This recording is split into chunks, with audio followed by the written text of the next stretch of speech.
പ്രിയപ്പെട്ട സഹോദരങ്ങളെ സലാം.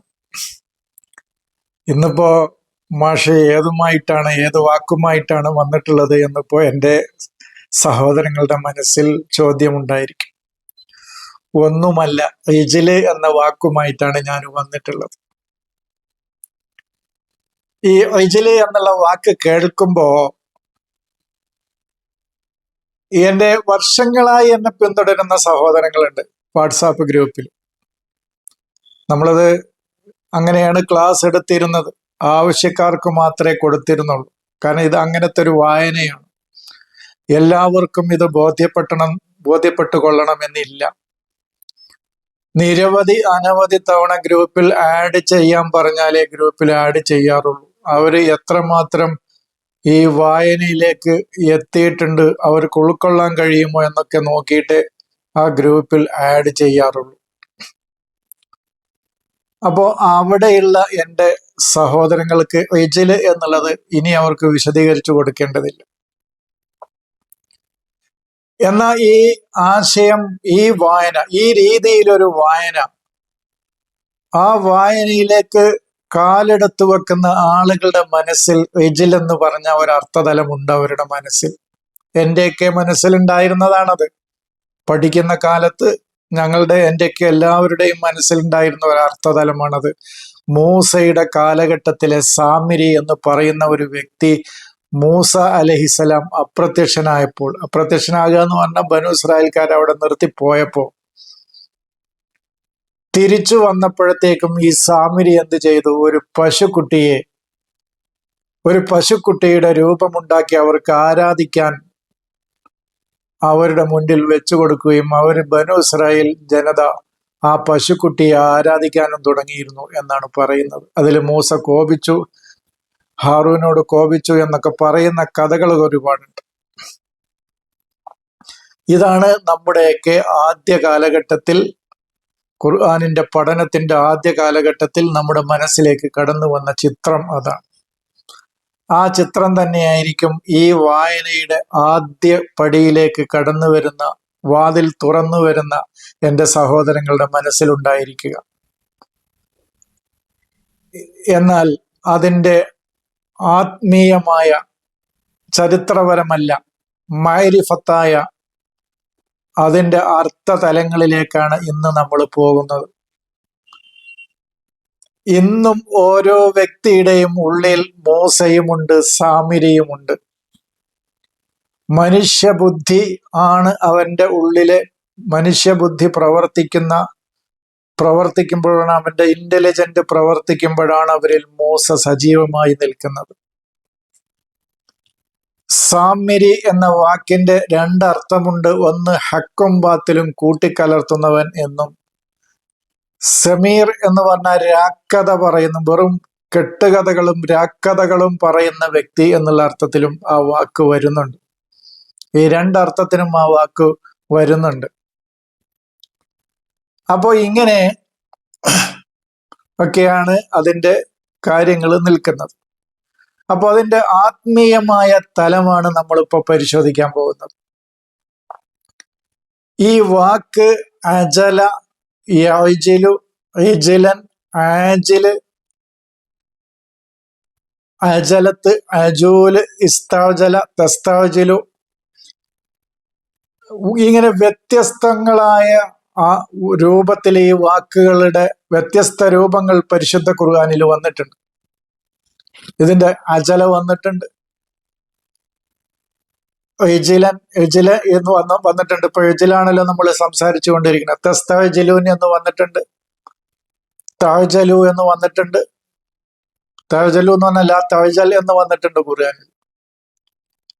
അജൂലൻ എന്ന് പറഞ്ഞിട്ടുണ്ട്, ഖുലിഖൽ ഇൻസാനു അജൂല എന്ന് പറഞ്ഞിട്ടുണ്ട്. ഇങ്ങനെ ഈ പദത്തിന്റെ വ്യത്യസ്തങ്ങളായ രൂപങ്ങള് പല സ്ഥലങ്ങളിലായിട്ട് വിശുദ്ധ ഖുർആനിൽ വന്നിട്ടുണ്ട്. ഇപ്പൊ സൂറത്തു അൽ ബഖറയിൽ 51-ാമത്തെ വചനം ഇതിലാണ്, വൈദ് വാഅദ്നാ മൂസ 40 ലൈലത്തൻ സുമ്മത്തഖദതുമുൽ ഇജ്ല മിൻ ബഅദിഹി വഅൻതും ളാലിമൂൻ എന്ന് പറയുന്നത്. മൂസക്ക് നാം 40 രാത്രികൾ വാഗ്ദാനം ചെയ്തു. ആ 40 രാത്രികൾ ഏതൊക്കെയാണ്, ഇരുട്ടുകൾ ഏതൊക്കെയാണ് എന്ന് വേറെ വിശദീകരണം വരും പിന്നീട്. 40 രാത്രി എന്നാണോ അതല്ല 40 ഇരുട്ടുകളാണോ ഏതൊക്കെയാണ് എന്നുള്ളത് വരും. ഖുർആനിൽ നിന്ന് തന്നെ അതിന്റെ അർത്ഥതലങ്ങൾ വരും. നമ്മുടെ പോക്കറ്റിൽ നിന്നല്ല, നമ്മുടെ കീശയിൽ നിന്നല്ലാതെ ഖുർആനിൽ നിന്ന് തന്നെ അത് വരും. അതിനുശേഷം സുമ്മത്തഖദതുമുൽ ഇജ്ല, നിങ്ങൾ ഇജ്ലിനെ ഉൾക്കൊണ്ടു, മിൻ ബഅദിഹി വഅൻതും ളാലിമൂൻ, നിങ്ങളുടെ മനസ്സിലോട് തന്നെ ഇരുട്ടാക്കി തീർത്തു. നിങ്ങൾ ഇരുട്ട് ഉള്ളവരായി മാറി എന്നുള്ളതാണ് അതിന്റെ അർത്ഥം. അതാണ് ളുലുമാത്തുൻ നഫ്സ് എന്ന് പറയുന്നത്. മനസ്സിന്റെ ഇരുട്ട് ഒരാളിൽ വന്ന അവനാണ് ലാലിമ് എന്ന് പറയുന്നത്. അപ്പൊ ഇതിവിടെ ഇജ്ല് എന്നുള്ള വാക്കിന്റെ അർത്ഥം, ആ പദത്തിന് ഒരു അർത്ഥതലമുണ്ട്. ആ അർത്ഥതലത്തിൽ നിന്ന് മാറി അതിന് വേറൊരു സാങ്കേതികമായ പദാർത്ഥപരമായ ഒരു അർത്ഥം നൽകുകയാണ് ചെയ്യുന്നത്. ശരിക്കും സാമിരി ചെയ്ത പണി തന്നെയാണ് നമ്മൾ ചെയ്തുകൊണ്ടിരിക്കുന്നത്. സാമിരി എന്താ ചെയ്തത്? ജസദൻ ലഹു ഖുവാർ എന്നാണ്. അതിനെ പദാർത്ഥവൽക്കരിക്കാണ് സാമിരി ചെയ്തത്. അതിന്റെ ഉള്ളറകളിലെ ആശയങ്ങളിലേക്ക്, അതിന്റെ മൈരിഫത്തിന്റെ അറിവുകളിലേക്ക് ഇറങ്ങിപ്പോകാതെ അതിന്റെ ബാഹ്യതലത്തിലുള്ള അർത്ഥം മാത്രമെടുത്ത് അതിനൊരു പദാർത്ഥ തലത്തിലുള്ള അർത്ഥം നൽകുകയാണ് സാമിരി ചെയ്തത്. നമ്മുടെ ഉള്ളിലെ സാമിരിമാര് ചെയ്തുകൊണ്ടിരിക്കുന്നത് അതാണ്. പദാർത്ഥ തലത്തിൽ ഒരു വാക്ക് നമ്മൾ വായിക്കുമ്പോൾ, അതിന്റെ ലാഹിറിൽ വായിക്കുമ്പോൾ 30% പോലും അതിന്റെ അർത്ഥതലങ്ങളിലേക്ക് എത്തുകയില്ല. പിന്നെ ബാക്കിയുള്ള 70% അതിന്റെ ആന്തരികമായ തലങ്ങളാണ്. 1/10 സത്യത്തിൽ ലാഹിർ എന്ന് പറയുന്നത്. ബാക്കി 9/10 ബാത്തിനാണ് എന്നുള്ളതാണ് നമുക്ക് സൂചിപ്പിക്കാനുള്ളത്. അത് ഖുർആനിന്റെ ഒരു പറയലാണത്. അപ്പോൾ ഒരു വസ്തുവിനെ നമ്മൾ ലാഹിറായിട്ട് കാണുമ്പോൾ, ബാഹ്യമായി കാണുമ്പോൾ, ഇപ്പൊ ദൂരെ നിന്ന് ഒരു പെട്ടി നമ്മൾ കാണുകയാണെങ്കിൽ അതിന്റെ ലാഹിറിൽ നിന്ന് നോക്കിയാൽ നമുക്ക് എല്ലാ വശവും, ബാഹ്യമായ എല്ലാ വശവും തന്നെ നമുക്ക് കാണാൻ കഴിയില്ല. ഇതുപോലെ തന്നെയാണ് അറിവുകളും. പിന്നെ ആ പെട്ടിയുടെ ഉള്ളുണ്ട്, നമുക്ക് കാണാത്ത മറ്റു സൈഡുകളുണ്ട്. ഉള്ളിൽ തന്നെ ധാരാളം ഭാഗങ്ങളുണ്ട്. അതിന്റെ ഉള്ളിലെ വസ്തുക്കൾ ചിലപ്പോൾ ഒരുപാടുണ്ടാവും. അതൊന്നും നമുക്ക് പുറമേ നിന്ന് ലാഹിറിൽ നിന്ന് നോക്കിയാൽ നമുക്ക് കാണാൻ സാധിക്കില്ല.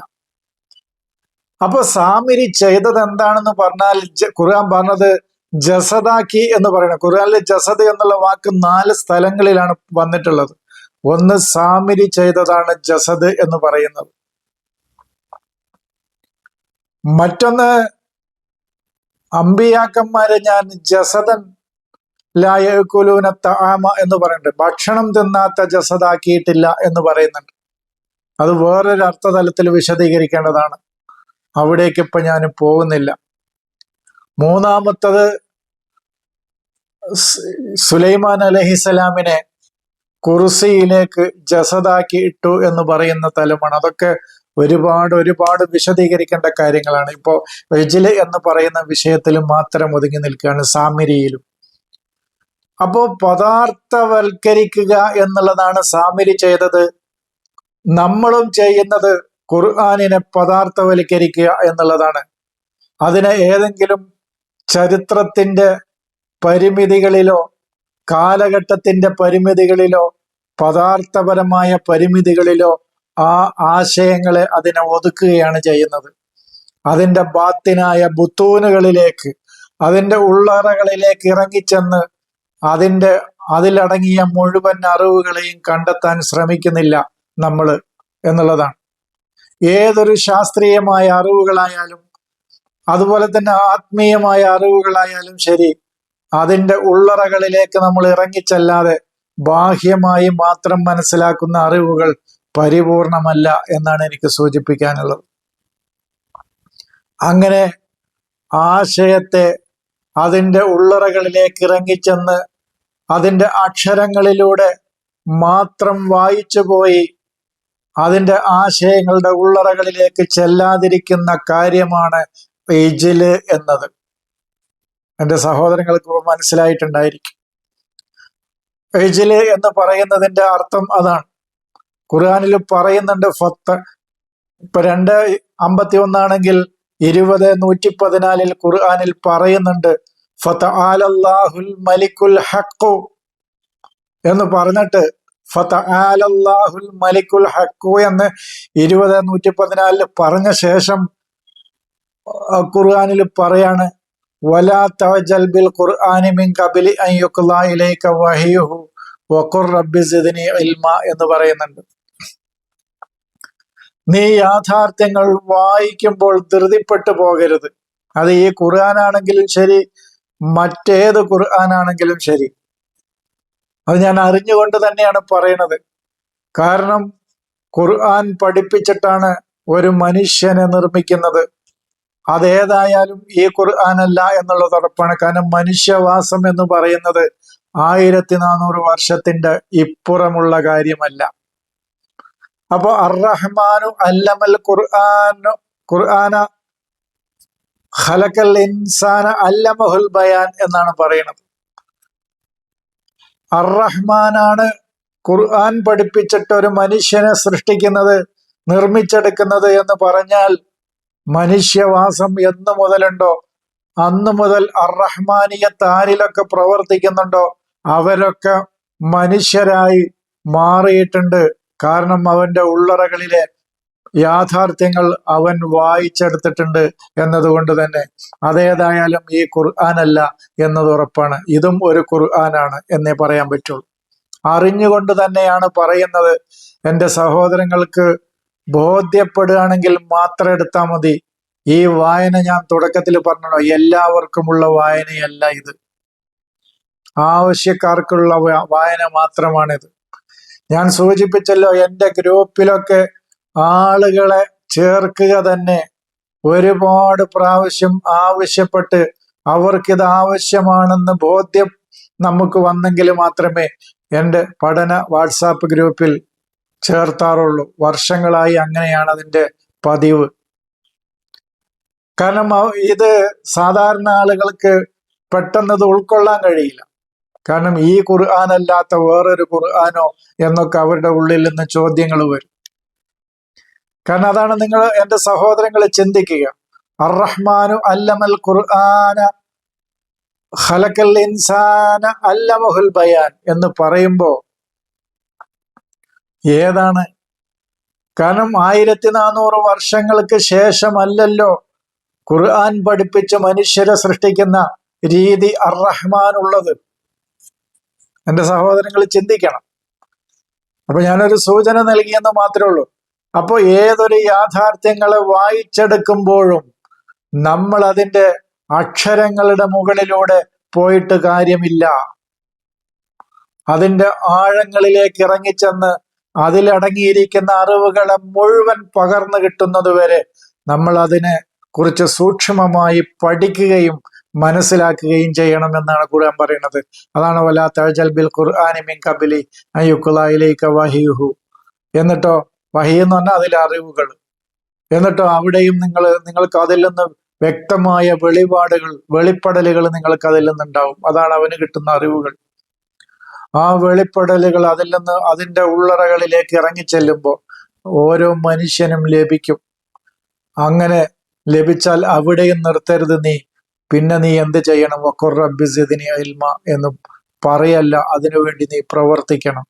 വീണ്ടും അറിവുകൾ വർദ്ധിപ്പിച്ചുകൊണ്ടേയിരിക്കാൻ വേണ്ടി നിങ്ങൾ അതിനുവേണ്ടി പരിശ്രമിച്ചുകൊണ്ടേയിരിക്കും.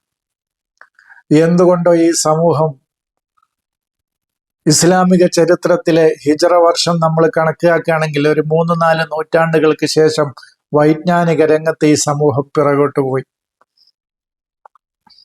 ഇപ്പോൾ ആ കാലഘട്ടത്തിൽ ഉണ്ടായിരുന്ന ശാസ്ത്രീയമായ തെളിവുകളുടെയും കണ്ടെത്തലുകളുടെയും അന്നുണ്ടായ വൈജ്ഞാനികമായ ഉന്നമനത്തിന്റെയും മേനി പറഞ്ഞ് ഇപ്പോഴും നടക്കുക എന്നല്ലാതെ അതിലേക്ക് തിരിച്ചു വരാനോ വൈജ്ഞാനികമായി ഉയരങ്ങളിലേക്ക് പോകാനോ നമ്മളുടെ ഈ ചെറിയ പ്രദേശങ്ങളിൽ ചില മാറ്റങ്ങളില്ല എന്നൊന്നല്ല ഞാൻ പറയുന്നത്. മൊത്തത്തില് ലോകാടിസ്ഥാനത്തിൽ എടുക്കുമ്പോൾ ഈ സമൂഹത്തിന് ഇതുവരെയും മാറ്റത്തിന് വൈജ്ഞാനിക രംഗത്തൊരു ഉയർച്ചയിലേക്ക് സമൂഹം മാറിയിട്ടില്ല എന്നാണ് സൂചിപ്പിക്കുന്നത്. ഇന്ന് നോക്കൂ നിങ്ങൾ, എത്ര വ്യക്തമായിട്ടാണ് ഖുർആൻ പറയുന്നത്, ചിന്തിക്കാൻ പറയുന്നത്. അനേകം സ്ഥലങ്ങളിൽ ചിന്തിക്കാൻ പറയുമ്പോൾ ഒരു സ്ഥലത്ത് പറഞ്ഞ ഏതെങ്കിലും ഒരു ആരാധനയിലാണ് സമൂഹം മുഴുകിയിരിക്കുന്നത്. ആരാധന വേണ്ട എന്ന് ഞാൻ പറഞ്ഞിട്ടില്ല, നീ അവിടെ നിങ്ങൾ പിടിച്ച് തെറ്റിദ്ധരിക്കണ്ട. ഖുർആനിൽ ഒരു സ്ഥലത്ത് ഒരു ആരാധനയെ കുറിച്ച് പറയുമ്പോൾ, അല്ലെങ്കിൽ 1, 2, 3 സ്ഥലത്ത് പറയുമ്പോൾ 100, 200, 300 സ്ഥലങ്ങളിൽ ചിന്തിക്കാനും അന്വേഷിക്കാനും പഠിക്കാനും വിജ്ഞാനം നേടാനും അതിൻ്റെ ഗുണങ്ങൾ നേടാനും പറയുകയും അതിൻ്റെ ഗുണങ്ങൾ പറയുകയും ചെയ്യുമ്പോൾ ആ രംഗത്തേക്ക് നമ്മുടെ ചിന്തയെ, നമ്മുടെ അന്വേഷണത്തെ, നമ്മുടെ പഠനങ്ങളെ, നമ്മുടെ ഗവേഷണങ്ങളെ എന്തുകൊണ്ട് ആ ആരാധനയിൽ കാണിക്കുന്ന ആവേശത്തിൻ്റെ ഒരംശം പോലും നമ്മൾ കാണിക്കുന്നില്ല എന്നുള്ളത് എൻ്റെ സഹോദരങ്ങൾ ചിന്തിക്കണം. അപ്പോ അതാണ് വലാ തഅജൽ ബിൽ ഖുർആനി മിൻ ഖബലി അൻ യുഖ്ദാ ഇലൈക വഹിഹു വഖുർ റബ്ബി സിദ്നി ഇൽമ എന്ന് പറയുന്നത്. അപ്പൊ ലാ തഅജൽ എന്ന് പറഞ്ഞു, ഈജില് ആജില എന്ന് പറഞ്ഞു. ഖുർആൻ പറയുന്നുണ്ട് കല്ലാ ബൽ തുഹിബ്ബൂനൽ ആജില, നിങ്ങൾ വേഗത്തിൽ കിട്ടണം എന്നിന്റെയും അതിന്റെ ആത്യന്തികമായ ഫലം നിങ്ങൾ കാത്തിരിക്കുന്നില്ല. വതദറൂനൽ ആഖിറ എന്നാ പറയുന്നത്. നിങ്ങൾക്ക് അജ്ഞാതമായി കിടക്കുന്ന ഒരുപാട് അറിവിന്റെ മേഖലകളുണ്ട്, ഒരുപാട് കാര്യങ്ങൾ നിങ്ങൾക്ക് അജ്ഞാതമായി കിടക്കുന്നുണ്ട്, നിങ്ങൾക്ക് ചെന്നെത്തേണ്ട മേഖലകളുണ്ട്, മഫാഹീമുകൾ, ഉലൂമുകൾ, നിങ്ങൾക്ക് കിട്ടേണ്ട അനുഗ്രഹങ്ങൾ എല്ലാം ഇനി ഒരുപാടുണ്ട്. അവിടേക്ക് നിങ്ങൾ ആഗ്രഹിക്കാതെ നിങ്ങൾക്ക് എല്ലാം വേഗത്തിൽ കിട്ടും. അതാണ് ധൃതിയിൽ കിട്ടണം എന്തിൻ്റെയും ഉത്തരം എന്നുള്ളതാണ്. ഏതൊന്നിനും അതിനൊരു കാലമുണ്ട്, ആ കാലം കാത്തിരിക്കാൻ എന്തുകൊണ്ട് നിങ്ങൾ തയ്യാറാകുന്നില്ല? ഇതാണ് ചോദിക്കുന്നത്. ഒരു മാവ് വെച്ചാൽ ആ മാവിന് മാങ്ങ തരാൻ, അതിന്റെ ഫലം തരാൻ ഒരു കാലമുണ്ട്, ആ കാലം നമ്മൾ കാത്തിരിക്കുക തന്നെ വേണം.